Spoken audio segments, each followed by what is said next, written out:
আসসালামু আলাইকুম, কেমন আছেন সবাই? আশা করি অনেক ভালো আছেন। তো আজকে আবার একটা নতুন ভিডিও নিয়ে হাজির হলাম। আজকে দেখাবো কিভাবে বেগুন গাছে যত্ন করতে হয় এবং কৃত্রিম উপায়ে কিভাবে পরাগায়ন করতে হয় আর গাছে কি কি সার দিতে হয়।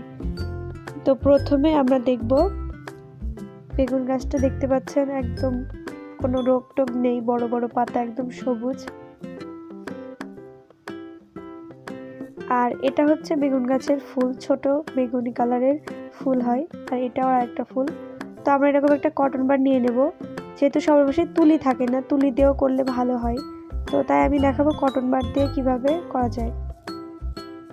তো প্রথমে বেগুন গাছের যেটা হলুদ অংশটা থাকে ওটা চারিদিকে আমরা এরকম কটন বারটা ঘষে নিব। এবার আরেকটা বেগুনের ফুলে ওইটা লাগিয়ে দিব।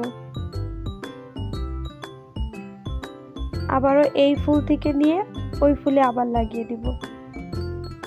এভাবেই কৃত্রিমভাবে পরাগায়ন করা যায়। এবার সার দিব।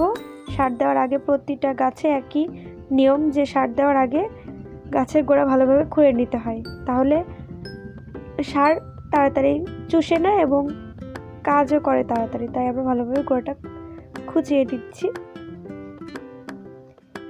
এরপর খোল পচা পানি, খোল পানিতে দিয়ে আমি 7 দিন পচিয়ে এটা পাতলা করে ওই পানিটা আমি বেগুন গাছে গোড়ায় দিচ্ছি। এভাবে 15 দিন পর পর গাছে দিতে হবে। আর আমার গাছে কোনো রোগ হয়নি। যদি রোগ থাকে বিভিন্ন দোকানে পোকা মারা ওষুধ পাওয়া যায়, সেটা দিতে পারেন। আর যারা গ্রামে থাকেন তারা কাঠের ছাই গাছে দিতে পারেন, তাহলে কোনো রোগ হবে না। তো আজকে এতটুকুই। সবাই ভালো থাকবেন। আল্লাহ হাফেজ।